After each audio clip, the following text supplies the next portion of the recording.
those of you who are joining us as incoming first-year students, welcome to our virtual AOP Prep Workshop. We are going to introduce ourselves in the next slide, but we're excited that you all are here. And in a second, after we introduce ourselves, we'd love to hear who each of you are as well. So, Lori, I'm going to turn it over to you for introductions. Hi, all. I am Lori Thorpe. I'm the director of the RISE program. Been here since 2002. Yeah, there I am with a bunch of cute little piggies and a former student. And I don't know what else to share with you at this great moment in time. I want to hear more about who you are and who's joining us out in the Zoom world. So I'm not going to talk a lot right now. Heather, you want to introduce yourself? And sure. Abdullah, and I know Lauren and Alex, all of these people are here. Go ahead and talk about yourself. Hello, everyone. I'm Heather Shea, assistant director. I also am an animal lover. This is my puppy who no longer looks like this, but she's now a big dog. She still acts like a puppy. Her name is Lucy. So I'm glad to be here today. And Abdullah, your turn. Yo, my name is Abdullah Muhammad. I'm technically like a fifth-year senior now. That's kind of weird. I haven't said that yet, but I should have just graduated this past May. But I got one more semester, so I get to hang out with you guys in the fall and hopefully be in the office a little more. And I've been doing stuff with RISE since the beginning, so for 4 years now. I've tutored. I've done some research involving the program along with Alex. And yeah, I do a bunch of things. I got a cat. Her name is Giggles. She's in that picture. That was my Christmas card this year. I'm looking forward to hearing from you guys. So yeah. Cool. Lauren? Hi guys, my name is Lauren Lahi. I'm from Ann Arbor, Michigan, and I'm studying public policy in the College of Social Science. I guess like something pretty cool. I'm going to be your TA, and I'm also a mentor for next year, so I'll be around a lot. I'm living on the 3rd floor of Bailey, so I'll see you guys all a lot, which will be fun. Cool. I'm Alex Marks. I'm a junior, I guess. I do a lot of stuff with RISE. The picture there is like me holding some bees. I help with the bee team. I'm also co-CEO of a new business called Land Grant Goods with Bethany. And that deals with the tea and a lot of the stuff we grow in the greenhouse, and that's fun. I did research on compost with Abdullah, work with the worms, a little bit of everything. I'm going to be the 2nd floor RA for the bee wing, and yeah, this is fun. Mm-hmm. Bethany. Hello, my name is Bethany. I am a senior studying elementary education and getting the environmental studies minor. I manage the greenhouse with a couple other students, as well as I am Alex's co-CEO and co-founder of Land Grant Goods. I've also been the RISE RA for the past 2 years, so if you have any live-on questions, feel free to throw them my way. And I will be living in University Village next year, so I won't be in the building, but I'll still be around. Mia. Hi, I'm Nana. I'm going to be a freshman joining RISE this year. I'm planning a major in human biology, and I'm just excited. Great. Welcome. Mia, are you there? Oh, I think we skipped Mia. We did. Mia, are you still there? We can't hear you. We can't hear you, Mia. Hello?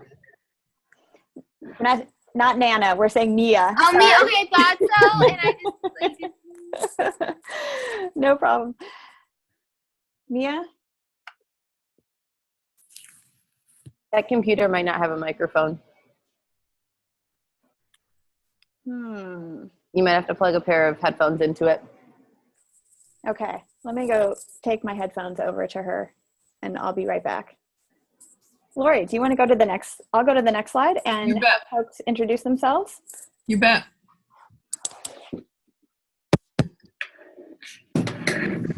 We're going to go on one more. You want to move us one more slide, Heather? Gotcha. So now for our incoming students. we want you to unmute and tell us a little bit about yourself. Give us your name, where you're from, possible major, and maybe something unique about yourself. Okay. So that'd be Kara, and I've got to open up my screen here and see who we have with us. Maddie, Kristen, Stephanie, Natalie, all of you. We want to hear from you, so go ahead.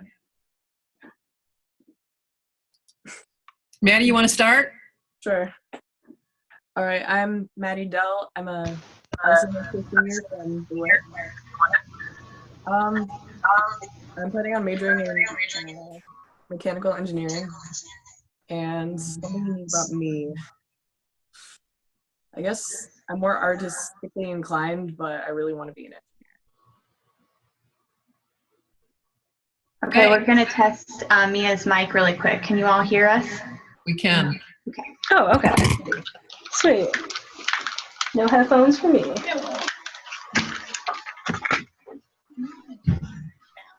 just a tad.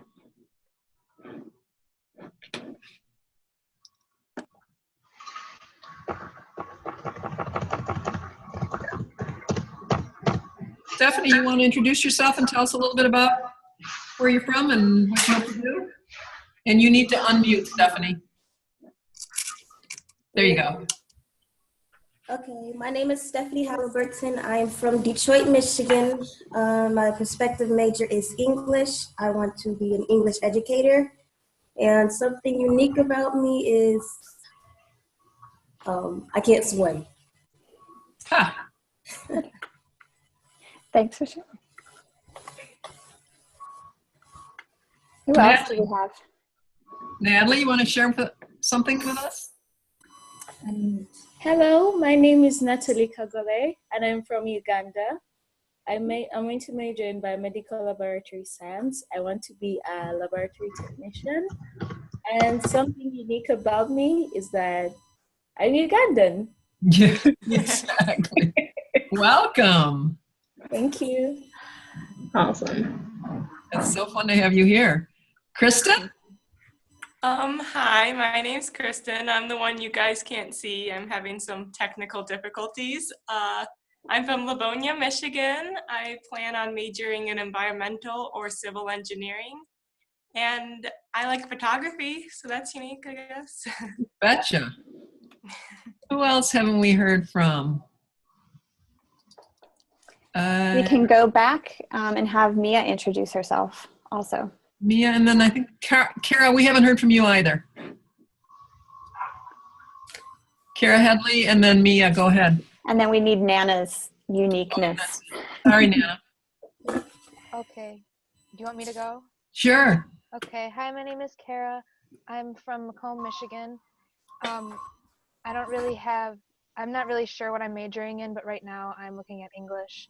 And something unique, I teach a dance class at my studio. I'm at Rhythm Fusion Dance Company, and I teach, so that's fun. Awesome.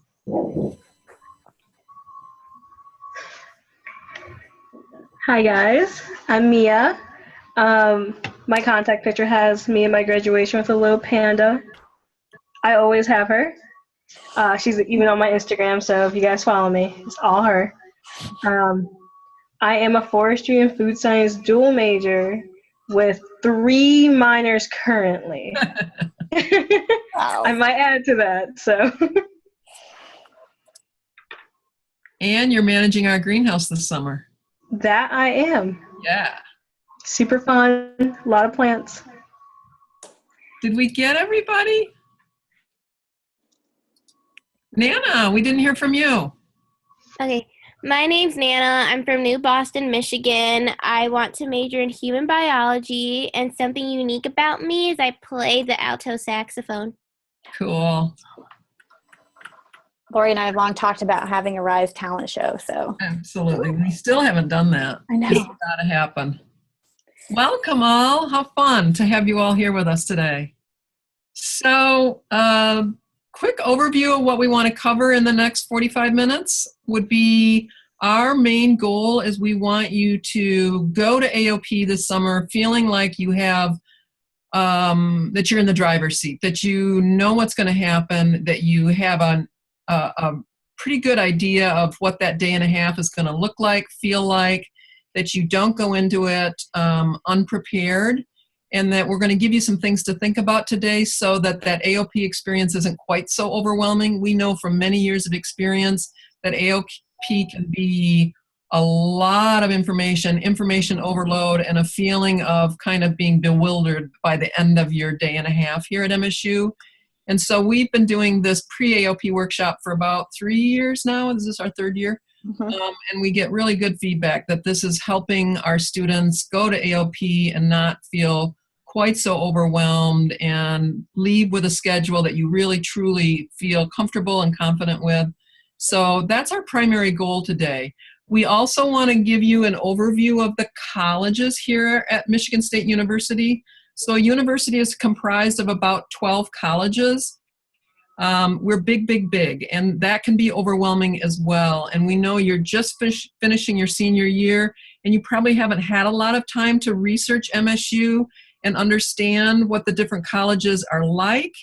And our secondary goal is that you go to AOP through the college that best aligns with who you are and what your interests are. And so we've got a really nice representation here today with all of these current RISE students that come from multiple colleges and multiple majors, that will help you kind of make sure that if you're telling us you think you want to be an engineer, that you really are a good fit for that college. And if not, what other colleges might you want to be thinking about? Because contrary to popular myth, you don't need to know what you want to do right now, and you don't need to know what you're going to major in. But what we would like to have happen is that you at least go through AOP via the college that feels like it's the best fit for your skills and your interests. We're then going to spend a little bit of time talking about this kind of interesting transition that you're going to be going through. You're going to be leaving home, you're going to be leaving your parents, and you're going to be becoming a much more of an independent person next year. And so Heather is a doc student in the College of Education and is really an expert on some of these key transition issues and this concept we call self-authorship, where you're going to start to become an independent person, separate from your parents, and to start kind of shaping who you are on your own. And so we want to talk a little bit about that, because that often overlays with your experience at AOP and your first year here, where you start to kind of cut those strings and those ties to mom and dad and what they think you ought to do with your life versus who you really are and what you want to do. Then we're going to spend a little bit of time talking about where you can go in the next couple weeks to look at the majors and look at the colleges. And we're not going to spend any time in this session, but we'll give you some resources for you to start to think about for your planning. All right. Moving on to the next slide. Lori, before I move on, can you move your screen just a tad so we can see your whole face? There we go. And maybe tilt it down just a little. There we go. Perfect. Way better. I can't see myself. I've got people up. Yeah. Yeah, so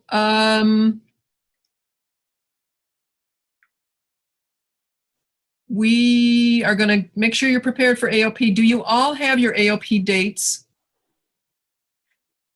Yes, nod yes. Yep, you've got your AOP dates. Good. Am I seeing that from everybody? You've signed up, you've got your AOP deposit in. Yes, from everybody. Excellent. And we already talked about this. We're going to make sure that you feel comfortable with your college, potentially that you're looking at a major that feels right for you, and then how to prepare that schedule and at least find the resources to start looking at what schedule you want to prepare when you get to AOP. You will leave AOP with a full year's schedule. I think we can skip that slide and go right on.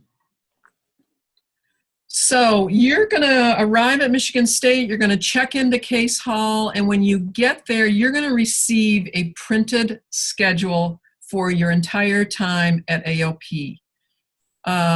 One of the things that you're going to want to look at when you get that printed schedule is that there probably will be some courses on there that you have been pre-enrolled in.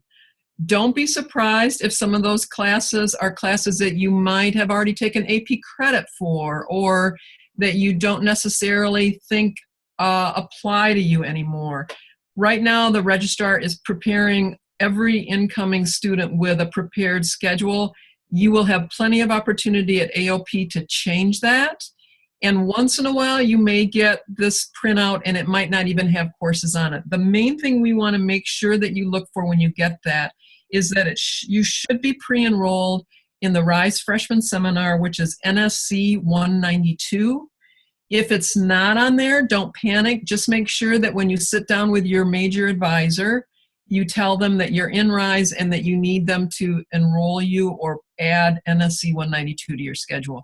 We've already sent your name and your PIDs to the registrar, so they will be pre-enrolling you, but every once in a while, it's a big university, it's a big system. Sometimes things don't happen, but make sure you get that. That's the course that meets once a week throughout the fall semester. It's a really important course where you get to know your entire RISE cohort, and we do a lot in that class to help you adjust to being here at MSU.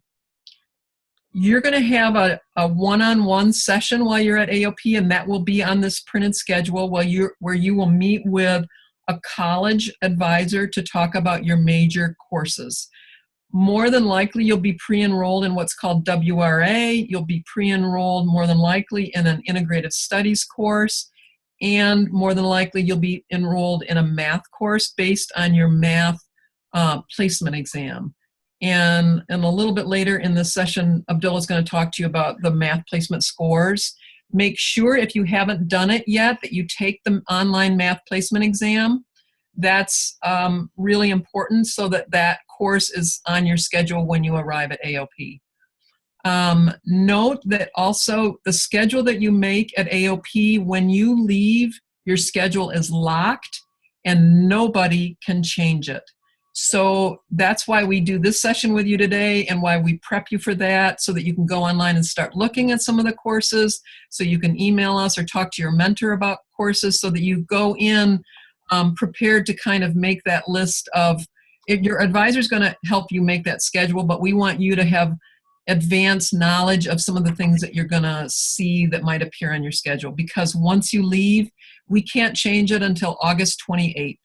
And so we really want to, and that at that point in time, often what we see is many of the courses are full here at MSU, and it makes it pretty challenging to change your schedule that first week that you're back, that you're here in August. So we want to make every effort to make sure that your schedule is what you want it to be when you leave AOP. Know that it's not uncommon to feel overloaded. It's not uncommon to feel overloaded in the first couple hours that you're there. Know that that is completely normal, and that we are here all summer long. I'll be here in the office along with Heather and Abdullah and Alex and Bethany, and so that if you are at AOP and you're feeling overloaded, feel free to call us or email us. You can even text us and say, whoa, I'm in the middle of my advising and I'm feeling overwhelmed. We can either run over there and chat with you, or we can talk to you via email or text or phone and help relieve some of that stress. Just know that you're not alone and that it's really common to feel overloaded. Our best advice is to prepare you prior to getting there and have you get on and start looking at your major and start looking at possible courses so that you can ask those questions before you get into AOP. So bullet number 2, the more you know about these majors and colleges, the better. We highly, highly encourage you, once you walk across that stage from high school and you have a little bit of free time before AOP, get onto the MSU website, go to the links that we're going to send you. That's the academic programs catalog, as well as the various college websites, and read a little bit more about your colleges that you're thinking about going into, so that you know in advance a little bit more about the schedule that you're going to build. And then if you have questions, feel free to contact us before AOP or ask questions today. That's why we've got all these great students here to talk to you. We also really encourage you to be reflective in the next few weeks and think more about yourself and your skills. And when we say skills, I want you to be reflective about, are you strong in the sciences? So are you strong in chemistry and math? Or are you more strong in writing and education and working with people. Sort of do a self-assessment about your past 4 years in high school and think about what your strengths are and where your skills lie, because that's where we want to, the more information you can give us about that self-assessment of your skills, the better we're going to be able to advise you into the right major for you here at MSU.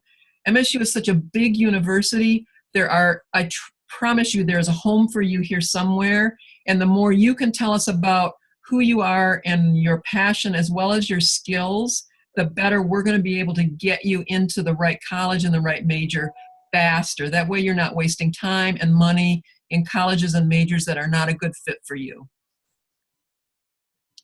Great. So next in our session today, we're going to spend a little bit of time previewing several colleges, and we're going to be passing this around a little bit. So, and these are not necessarily the order in which we will preview them, but so you know, we have 7 affiliated colleges with RISE. They're not all necessarily listed here. But before we get into colleges, we're going to talk a little bit about restricted enrollment colleges. So Abdullah, you're going to talk about this, I think. Yeah. Okay. So Michigan State's nice in the fact that you don't have restricted enrollment on every major, but then again, there are a couple different instances. So the most rigorous one is the College of Business, I think. A lot of people, our business school is pretty, great. And for that reason, a lot of people don't end up getting in. So that's kind of a tough one to get into. So if you're looking to go into business, make sure you're prepared for that. They used to do it where you had to apply to the business college, and I believe they just changed it so you apply to the major. So you're going to be in the business college and you apply to be a certain major like supply chain or finance. Also, education is a restricted enrollment college. I know Bethany can speak on that a little more. I'm not sure how rigorous that is. Although there are some loopholes I know about that she can talk about too, if you want to go ahead, Bethany.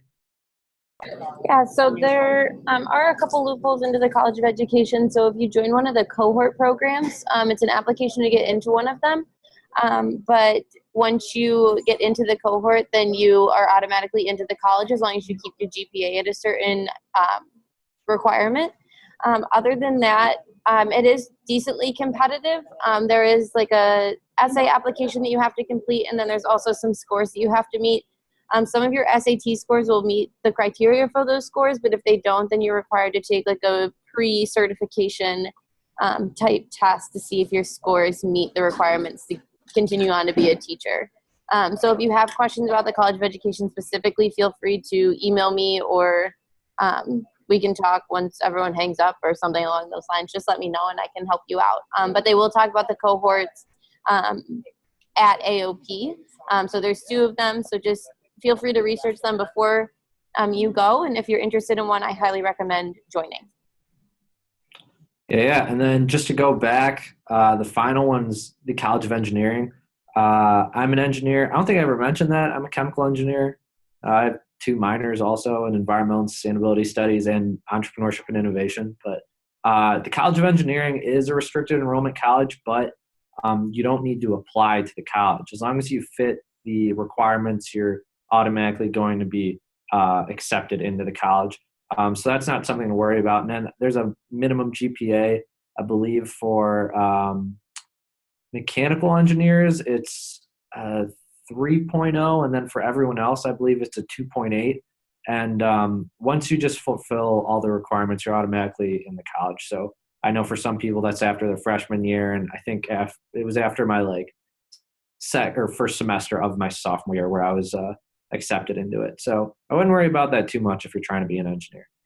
But Abdullah, to be clear, so because I think we've got 3 students here on board with us today that are talking about engineering, they're going to have a set of courses that they have to complete at a minimum GPA in order to be fully admitted into their engineering major, correct? Yeah, so you're going to have 2 different GPAs. You're going to have a total GPA that includes all of your courses, and that'll count with like the WRAs and like the university requirements and electives, and then you'll have a technical GPA. And so that minimum GPA applies towards the technical GPA. And if you don't have that minimum GPA, I think it might be a little tougher to get in just because it is restricted enrollment. And I know there's still ways to get in if you don't have that, but then it involves a whole applying process. Okay. And it's safe to assume that our engineers will have those courses put on their first year schedule by their engineering advisor at AOP, correct? Yeah, if you know you want to be an engineer, or if you're just a College of Engineering undecided, major, like if you don't know your major, but you know you're in the College of Engineering, these prereqs apply for any engineering degree, so you will have those on your schedule regardless. Great. All right. So, moving on to colleges. Lori, I think you're going to talk about the first one, right? Sure.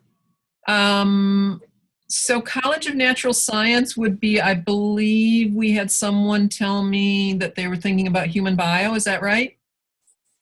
Hi, Nana. Great. So what we want you to think about, and anyone else, if I missed you, if you're thinking about College of Natural Science is what I like to say, did it get put on this one? My famous phrase, all science all the time. So natural science is a college that is going to prepare you, like the name, to become a basic scientist. And you need to really feel confident and comfortable with chemistry, mathematics, physics, some bio.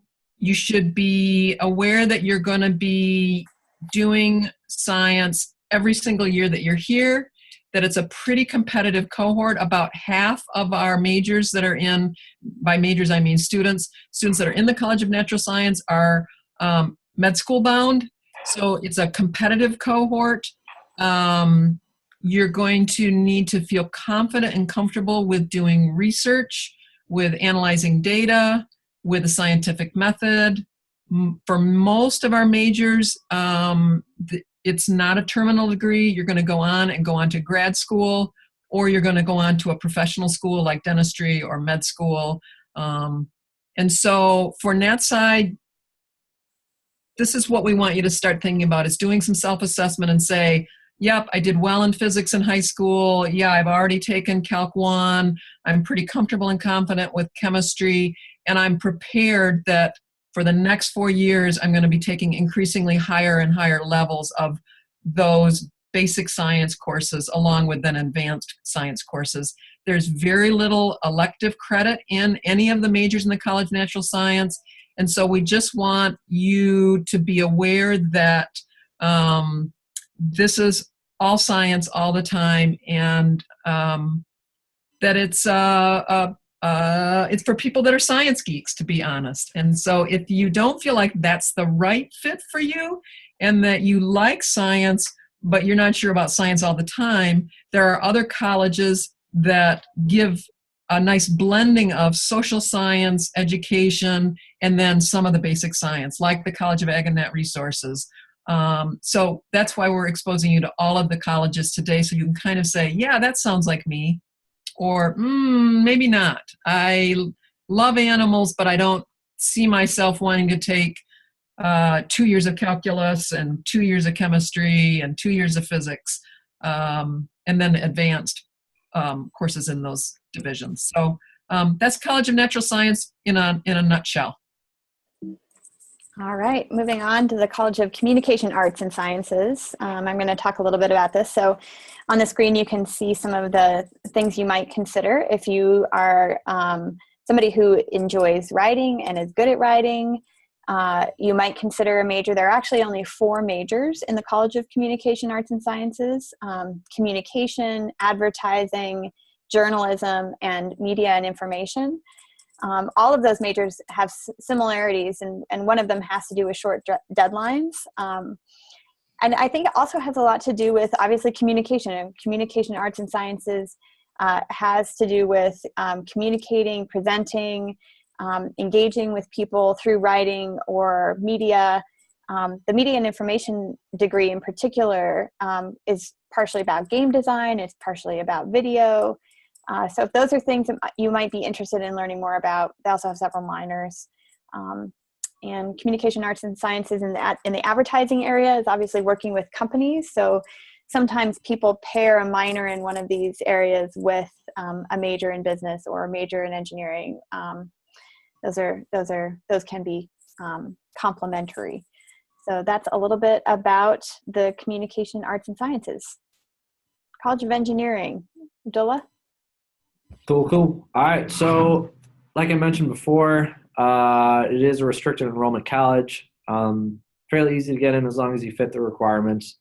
I can personally just say I don't know anyone who hasn't gotten in, as opposed to the many, many number of people I know who haven't gotten into the College of Business. So me being a fifth year extra semester senior, I've already taken all of my engineering classes, and in the fall I just have other classes to fit other requirements. But I can just say without a doubt, just from my own experience and from talking to other engineers, that differential equations is huge. It's something that I use all the time, and if you're not familiar with that, that's Calc 4. You're going to take a lot of calc. Your first 2 years, you'll probably have calc every semester, just 1, 2, 3, and 4. So that being said, if you're not placed in Calc 1 just based on your math placement exam, it's going to kind of be an uphill battle. I know a lot of people who were placed just under Calc 1 and still made it out all right, just because they knew that they were engineers and they took the time, taking summer classes and stuff to catch up. But just something to think about. If you're placed in like a 124 or math 116, maybe engineering might not be the right thing for you, just because it is a lot of technical work, a lot of math, like a ton of math, and a lot of you kind of interpreting situations and solving problems that way. So a lot of engineering is open-ended. So I just finished like six design projects, and there was no answer to any of them. You just had to come up with an answer. And so like everyone in the class would have different things, and they'd all be correct, but they'd all be a little more correct than the others.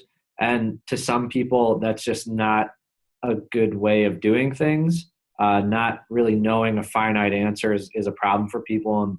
And it's weird because engineering has no finite answers. So you're going to continuously be doing different things and doing them a different way. And if you have trouble with that, it's going to be a rough 4 years. College of Agriculture and Natural Resources. Mia, you're going to start us off, and Alex, share your thoughts as well. Sweet. So the College of Ag and Natural Resource is pretty laid back and chill, in my opinion. It's not like natural sciences or engineering, but it is very applied. So the science classes that you do take, you'll know how to do that thing by the time you're done. Like, especially with the forestry classes, they teach you what you need, and you just couple that with a little bit more, and you can go out and do it. And it's a huge college. Like I said, it's from packaging to animal science, so it encompasses a lot of different majors. Like both my majors, forestry and food science, are in the College of Ag and Nat Resources. Alex? Yeah. Like Mia was saying, it kind of takes a lot of the stuff from natural science and applies it to the real world. So these researchers are doing research on a variety of things, and then they go to Africa and help with malaria, or they help solve food system problems all around the world.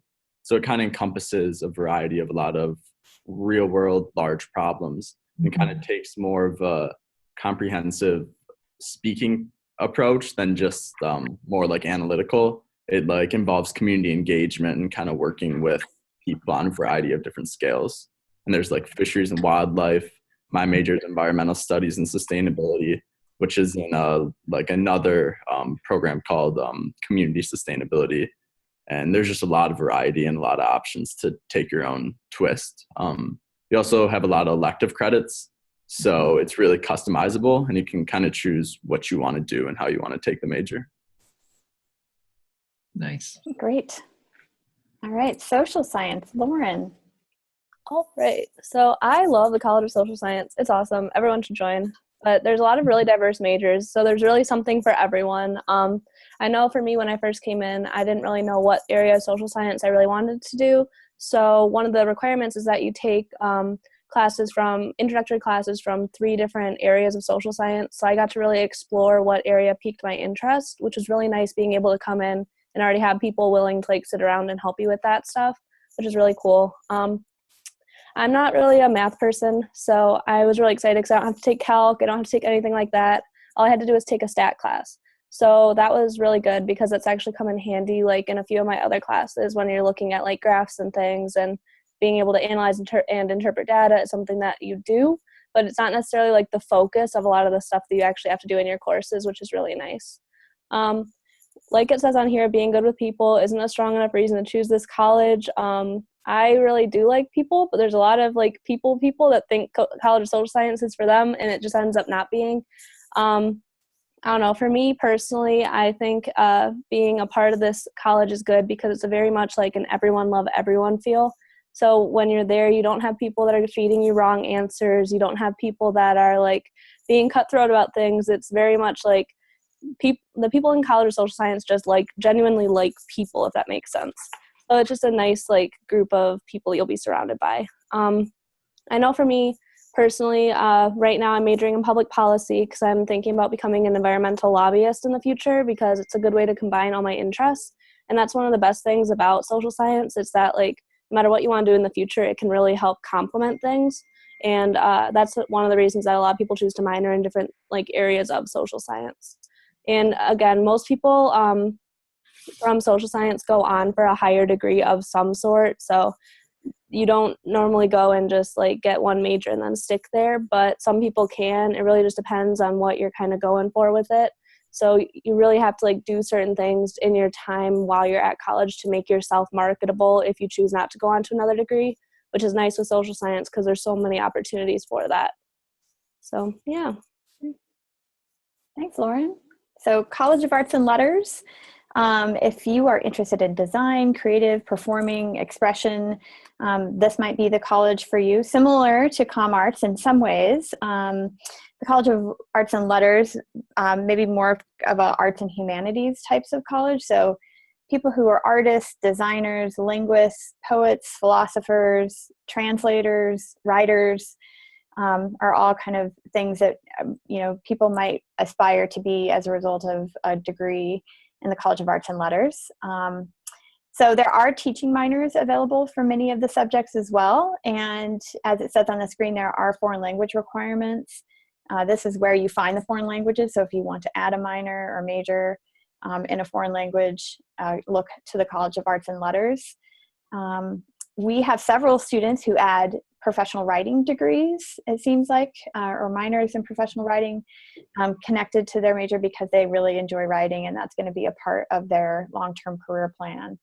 And again, I think similar to what Lauren just talked about, challenging students' worldview, encouraging them to think outside their comfort zones.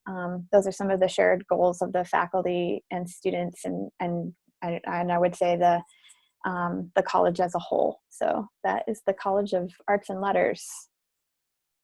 Bethany, do you want to talk about the College of Education? Sure. How can I don't know. Okay, we're good. So the College of Education, I talked about it a little bit earlier, but there's 2 different approaches that you can do for the College of Ed. The first is an elementary degree program, where your major would be in elementary education, then you would pick a teaching area. And then the second option is to go secondary ed, and if that's the case, then your major would be the subject area that you want to teach, and then you would have a minor in educational studies. So in both of these areas, it's a little difficult to really see the connections between the environmental studies that you're doing in RISE and connecting them to the educational studies that you're learning about. But you have to just be able to be creative and think about how you want to do it in an innovative way. A lot of the classes that you're going to take are socially justice minded. So you will, as Heather and Lauren were saying, you'll be challenged to jump out of your comfort zone and to really question your values and think about what you believe in. And then other than that, it is a restricted enrollment college. So as I mentioned earlier, there are some small loopholes around that, but when it comes down to it, you may have to have certain test scores or write an essay with an application to get into the College of Ed. Lori, overview in general. So we just threw a lot at you. A bunch of colleges and not even all of them yet at MSU. And so I'm going to go back and encourage you to, in the next couple weeks, self-assess, get onto the MSU website and look at these college pages. It's easy. Just go into the MSU homepage, type in the name of the college. It will come up. Get in there, explore, read around. They all have stories about students on there. They have bios of their faculty. They have projects that are going on in those colleges. I really encourage you to get in there and look at the colleges and start at the college level and see, does this college sound like the people that I want to hang out with, the things that I want to read about, the things that I want to do with my life, the things that make me want to get out of bed in the morning. Then you're going to drill down and you're going to start to look at majors within those colleges. And the best way to do that is for you to go to this hyperlink that Heather's going to send you afterwards. It's very easy. Again, go to the MSU homepage, type in academic programs, just those 2 words, and it will come up. And you're going to see over here on the right-hand side, undergraduate degrees. You're going to want to click on that, undergraduate degrees, and you're going to have a one-stop shopping guide to every single major that we offer here at MSU. And I really encourage you again then now to go and look at, scroll down and just see the number of majors that are available to you here at MSU before you start to narrow your pathway and say, I know that I want to be an interior decorator, designer. I know I want to major in crop and soil sciences. Take a breath, ignore what people are telling you, get in there and look at all of the things that MSU offers. So for example, will you scroll back up? Yep. So let's just say I want to be an animal scientist, or I'm interested in, what does that mean to study animal science at MSU? You're going to click on that and it is going to show you all of the courses that you will take your 4 years here at MSU. It's going to have a little narrative here that you should also read, and then look at the coursework and say to yourself, I have to take genetics. I take anatomy and physiology. I take 2 semesters of bio. I take a course called Principles of Animal Feeding and Nutrition. I then take 1 course in stats. I take a little bit more chem. And then I have to pick, do I want to study beef or dairy or horse or sheep or swine or companion animals? This doesn't sound like me. I'm more interested in wildlife. I wonder where I would get courses that are geared more towards someone that wants to study rattlesnakes and salamanders. Well, maybe I go to fisheries and wildlife. Let's click on fisheries and wildlife and see if that gets me closer to what I want to study. So you get the picture. I really encourage you all to not just assume that you know already what your major is. Get into this website, shop around, look at all of the majors. It's so easy to do. Spend an hour over the next few weeks and look at as many majors as are of interest to you. Oh, look, they have a course in wildlife experience, blah, blah, blah. Conservation bio, I'm going to study some ecology and some evolution. I'm going to look at forests. This sounds more like the way I want to study animals, right? So I want you to have that before you get to AOP, because to do this kind of drilling down into the majors when you're at AOP is way too stressful. There's too many people. They're moving you along. They're going to make you pick some courses, they're going to get on your schedule, and then they're going to get locked in. And that's just not the way to go through AOP.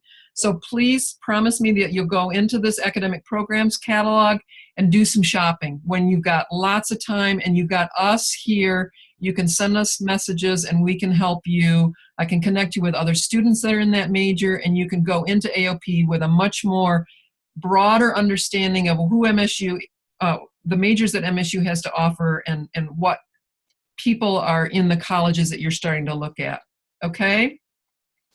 Also know that a major, one more point, that top bullet point is critically important. You're not going to be hired because your diploma says you've got a bachelor's of science in zoology. You're going to be hired because of your skills. And so one of the things, and you're going to hear this from us multiple times throughout the fall semester, it's all about building skills and your skill base through your coursework that are going to get you to where you want to go. It's not about saying, I am going to major in zoology because I want to be a zoologist. We want you to start thinking more about what courses do you want to take that are going to get you the skills that you need in order to do what it is you're passionate about. So start to kind of separate that notion that your major is tied to the job that you want. People are not going to hire you because your diploma reads that you've got XYZ degree. It's much more about all the co-curricular things that you do here. It's about the research that you do here.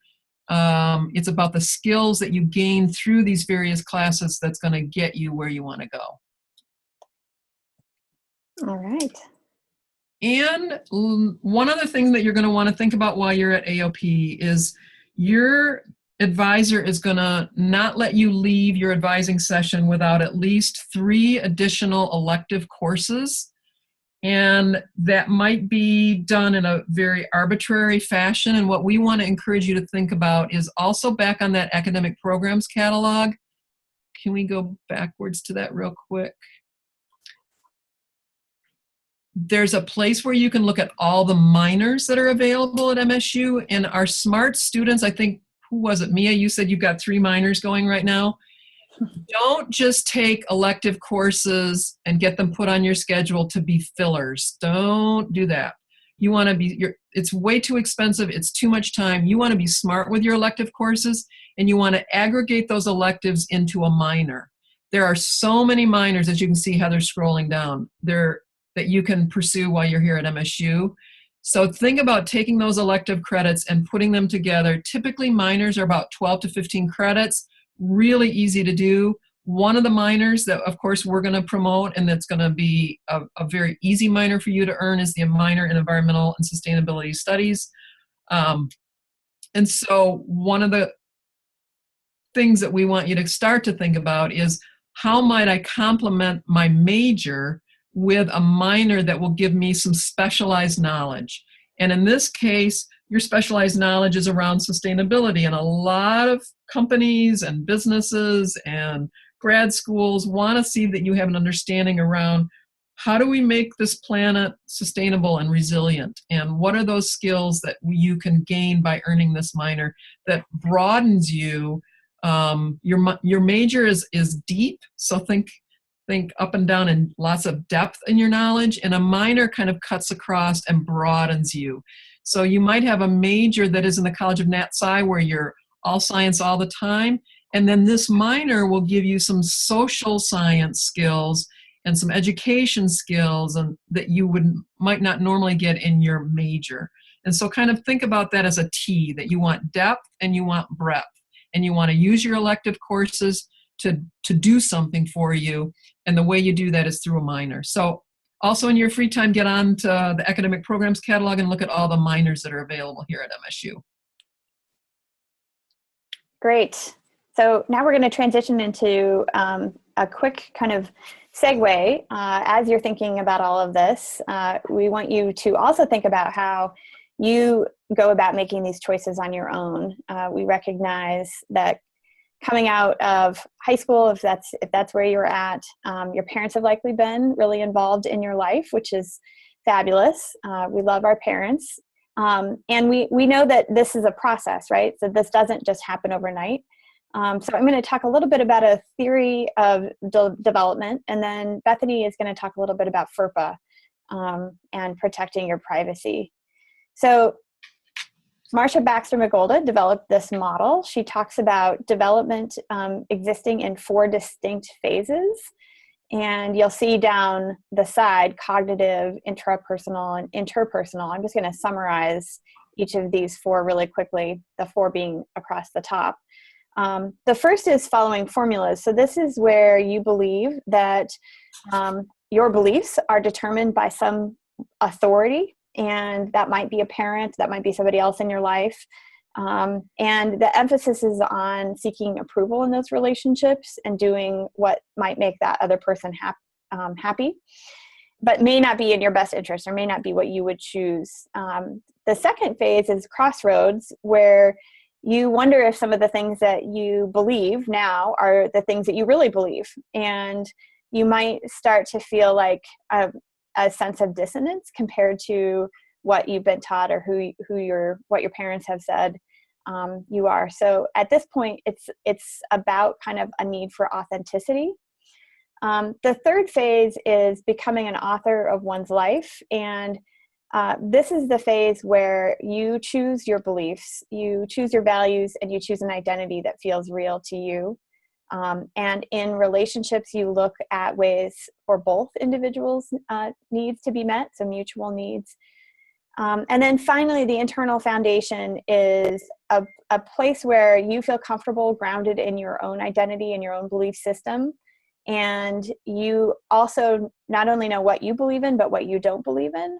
And that you're saying it because you believe it, not because somebody else has said that they want you to say it. So when we talk about, when I say belief, that could span lots of different things. It could be about what you see yourself becoming as terms of your career. This could also have to do with identity development. This could also have to do with religious background. All of those things are part of the self-authorship conversation.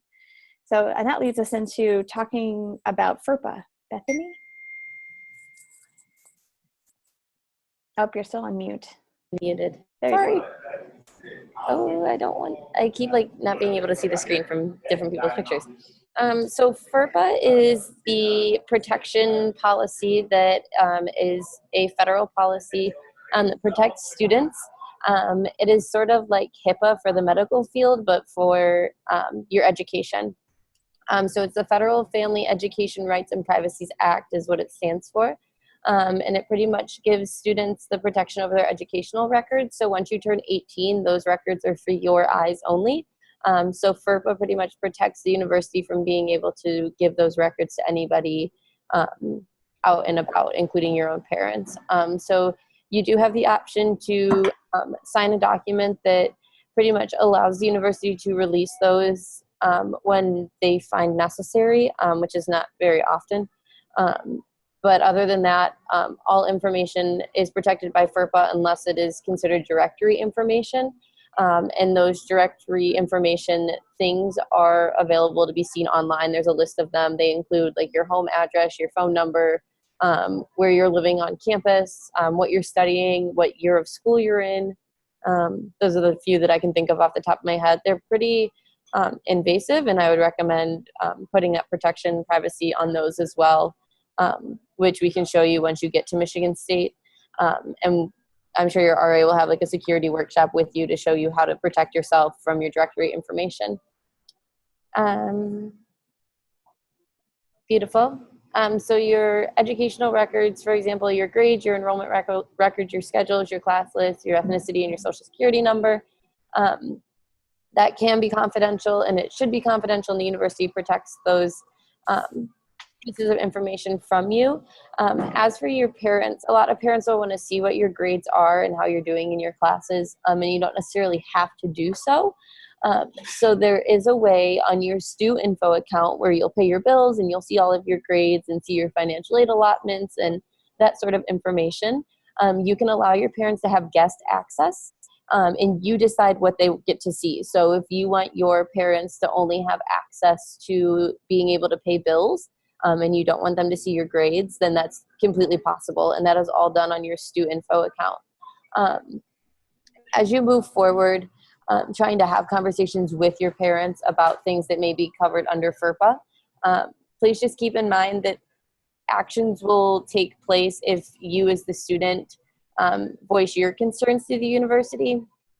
So since the university is covered under FERPA, and say your parents contact someone at the university requesting information, they will have to go back through you in order to get the permission to release that information. So say, for example, your parents contact someone at the service center desk at the residence hall, and they want to know how you're doing as a student. The person at the service center will be like, I can't confirm or deny that that student lives here. And then everything kind of will turn around into a big circle. And it's like, if that student lives here, then like we'll have someone try to contact them, but like they can't make any promises to your parent due to FERPA. So just know that it's really important, as Heather was mentioning about self-authorship, that you're taking control of situations that you're a part of, and that you're aware of your rights as a student and the protection that takes place, and that you kind of are making sure the access that you want to be granted to the university and to your parents is what you really want. So. Great. Lori? So, I don't want to keep pouring too much information into your heads today. One of the things that you're going to be looking at when you get to AOP is they're going to be talking about Gen Ed. That's a term meaning general education, or the university requirements. And when you build your schedule, you're going to want to think about it like a big funnel, and that at the top of the funnel are these university requirements that all students at MSU have in common. Doesn't matter what college you're in, but you're going to be required to take what you see on the screen here. You're going to need to take the first year writing course, which is called WRA. You're going to need to take 2 social science courses. Not your first year. You're going to probably very likely have one of those social science courses on your schedule. Very likely you'll have your WRA on your schedule. Very unlikely that you'll have any IAH on your schedule. That typically comes later. And then depending on what college, this is a little bit college specific, you'll either have an ISB, an ISP, or some science related course that's going to substitute for the ISB or ISP requirement. Just know that very likely you're going to see the WRA, and then we're going to talk about math on the next slide, I believe. You'll also have a math. So those are pretty typical for a first year schedule, that you'll see the WRA, an ISS, and a math course, because those are all what we call Gen Ed or university requirements. Every college mandates that you have those. Actually, it's the university mandates. And then you'll start to fill in with some college level requirements. And then last but not least, hopefully you'll get a couple courses on that are 100 or 200 level courses for your major. And that's kind of how your advising will go when you sit down for that one-on-one session. Abdullah. Cool. So math placement exam, you guys have probably gotten an email, I think, by now about it. So basically how you score on this exam will determine what math class you have to take. If you have a certain score on your ACT or SAT, you're going to be able to test in. I think the only one you can test into is like Calc 1. And in that case, you wouldn't have to take the placement exam at all. But so you can take this exam on your own, like over the summer on your computer.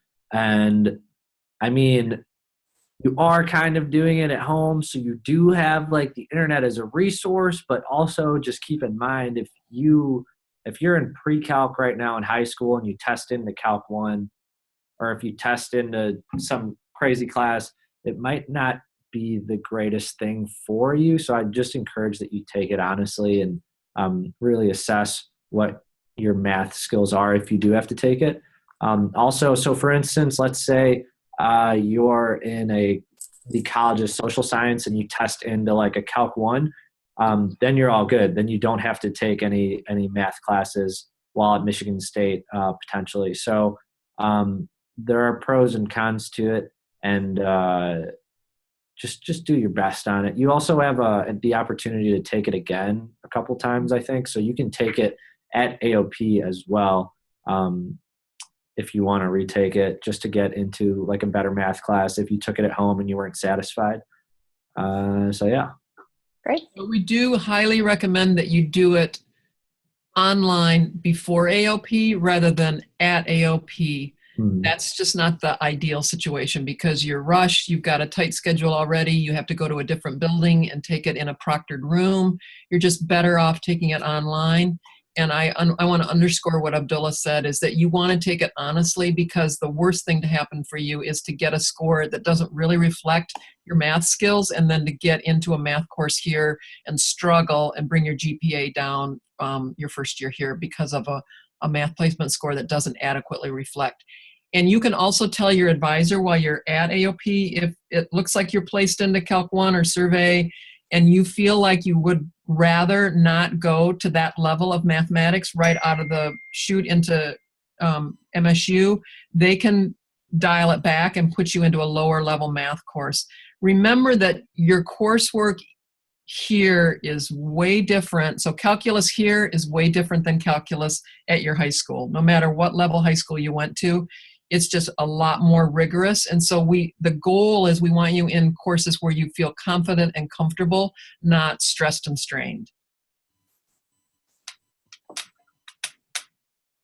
So going into AP credits, I'm sure a bunch of you took a bunch of AP classes and you're looking to get credit for them. So they are fairly simple. There are two different ways that you might get quote unquote credit for a course. So like if you take a look at US history, if you get a 2 on it, you can waive classes, but if you get a 3, 4, or 5, you actually get credit. So when you waive a course, it's basically like you don't have to take the course and it will count towards your degree program, but you don't get actual credits for it. So you're still going to have to take classes that fulfill that credit amount to get to whatever you need to graduate. Also, this is a very like concise list. Recently, they changed some of these requirements. So I would literally just Google Michigan State AP credit transfer, and you'll get a whole PDF of the accurate transfer and credit, equivalencies and all that. And that'll go for AP and IB as well. And make sure when you sit down with your advisor at AOP that you tell them, I took AP, you fill in the blank, tell them, so that they can, if your score hasn't been transferred here yet, they can look it up for you, or they can schedule around it. So if you still haven't got your score and MSU doesn't have your score, but you think you got a 4 or a 5 and you did well on your AP English, they'll shift your WRA to the spring semester, not put it on your fall. They have ways to work around missing AP scores, or so just make sure you let them know that you've got AP scores that are yet to come in. Alex. Electives. So when you go to AOP, do they enroll students in electives, or is that a big part of it? Well, one of the things that they're going to make you do before you leave your one-on-one college advising, they will not let you go into what's called the computer lab without 3 what they call alternate courses, which is in essence an elective, because of the fact that there are courses that are filling up and they may not be able to get you into that FW 100, or they may not be able to get you into some other course that they've put down as your schedule. And so this is when you want to kind of have in your back pocket some ideas of what courses are electives that might count towards a minor that you're interested in or another major that you are still exploring. And so rather than do that under the duress and stress of sitting there during your one-on-one advising when you're feeling rushed, here again, it'd be really helpful if you got onto those academic program guides and looked at other courses that are especially at the 100 and 200 level that are of interest to you, that you might want to use as what they call alternate courses at AOP. So in essence, sometimes they might be electives, but you're going to use them towards a minor, or you're going to use them as a way to explore another major. And there's a list on the slide that kind of covers a lot of the courses that RISE students have had experience with. Just from personal experience, BUS 190 and CSIS 200 are good courses to kind of get into sustainability and entrepreneurship. Great, thanks, Alex. So we just have a few more slides that we're going to cover, and I just wanted to emphasize, after we've been thinking about types of courses and degree programs and different ways that credit might transfer, a larger national initiative that MSU is definitely a part of, which is the 15 credit campaign. There's been some research to suggest that students, even though full-time student status is 12 credits per semester, there's research to suggest that starting off at a faster pace, or 15 credits for both fall and spring semester, or finishing 30 credits during your first year, will result in quicker graduation. And it makes sense, obviously, you're taking more credits, you're going to get to graduation faster. But we have a couple of different data points to show you. So intensive is 15 plus both semesters. Only 15% of MSU students currently take 15 credits per fall and spring semester. High enrollment, 27% of students take fewer than 15 their fall, and then 15 or more in the spring. Medium enrollment is basically the opposite of that. And then the bulk of MSU students come in with fewer than 15 credits in both the fall and the spring, 42%.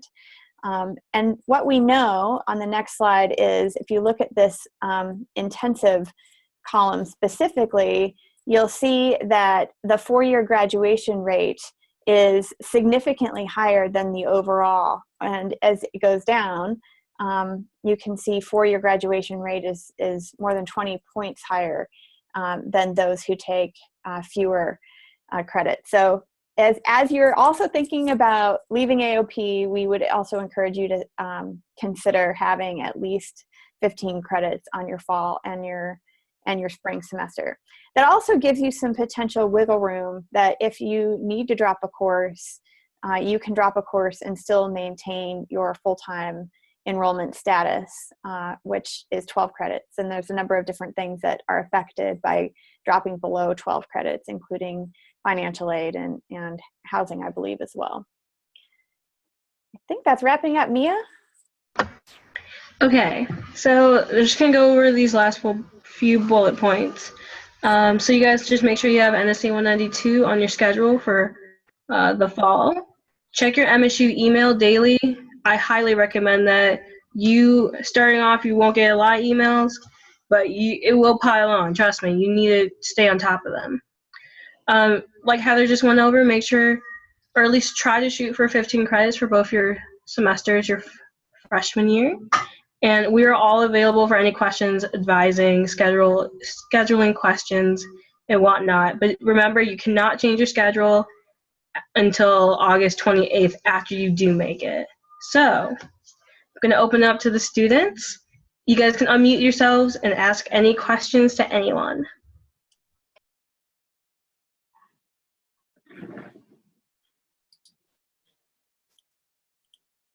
I am going to stop sharing my screen as well so that folks can see one another. You can also type some stuff in the chat if you don't want to actually say it. Any questions, anyone? Any final concerns before you get to AOP?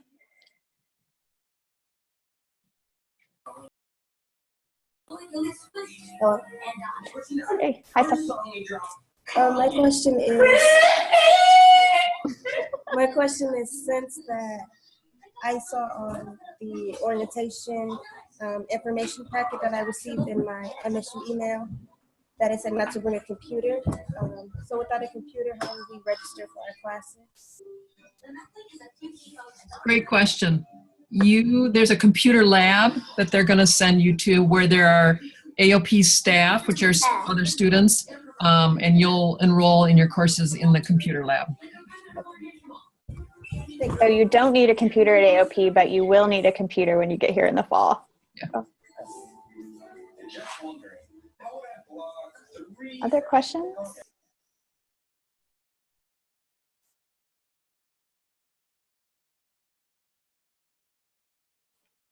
All right. Lori, any final thoughts? A MasterCard scholar? Yes. Congratulations. Thank you so much. Oh, we're thrilled. We just had 2 MasterCard scholars graduate on Saturday, and I'm still missing them terribly. And so we just love our MasterCard scholars. Welcome, welcome, welcome. Thank you so much. I am so glad to be a part of RISE. Did you get, do we have you coded for your housing? Yes. Good. Yes. Awesome. Thank Great. you. Is everybody signed up for housing? Did you all find your rooms and everything? You're good? Heather, Great. we have a question about the 15 plus credits over in the chat box. Ah, yes. Strengths. That's a great question. So we actually use the Strengths Finder inventory in our NSC 192 class. And I do think when you're thinking about 15 plus credits, you do want to take classes that you can do well in your first year. 15 credits is a good number, but also think about the combination of classes that you're considering. Sometimes, and you know, some of our current students can kind of talk about this, like, do you want to take calculus plus Chem 141 plus all in your first semester? So 15 credits, consider your strengths. Also think about the combination of courses that may help you be most successful that first semester. Other thoughts from any of my other co-presenters? Yeah, I took 17 credits both semesters this year, so I can really talk on this. Last semesters, like in the fall, I didn't have that much extra work on top of things because a lot of my classes weren't like super intensive. I was taking like Psych 100. I was taking a film class for like arts and letters requirements and different things. And I had like my stat class, which was like the most intensive class. Then this semester, I took an IAH, an ISS, an ISB, a biolab, and I took Sociology 100. And there was a lot more work required of me. And so it's really the combination of classes that can really make or break the workload that you have, which is why like it can be more manageable if you're taking like a better mixture of classes.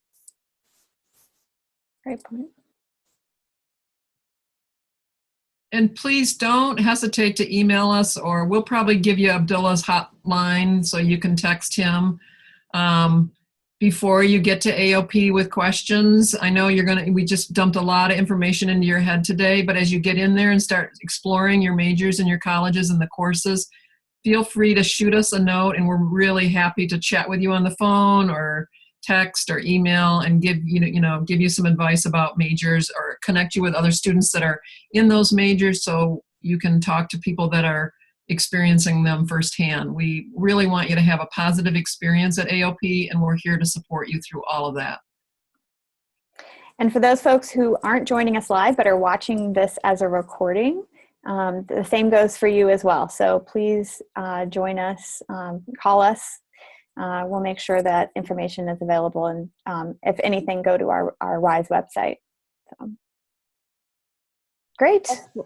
We're super excited to have you here. You're about to be part of an amazing community of I'm looking at all my current RISE students right now. They're some of the kindest, most caring people that I have the privilege of working with on a daily basis. They're just so inspirational. They're world changers.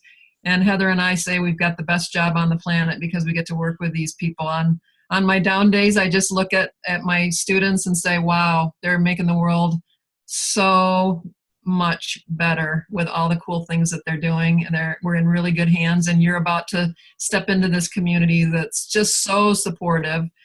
You're not going to be overwhelmed by the big size of this university. You're going to be in a small community and yet have all the benefits of a big university. So welcome. This is your new home, and we're here to help you make it a really smooth transition. Don't hesitate to contact us. Cool. All right. Thanks, everyone. Good to meet you virtually. We look forward to seeing you in person. Have a good summer. Thanks everyone. Bye-bye.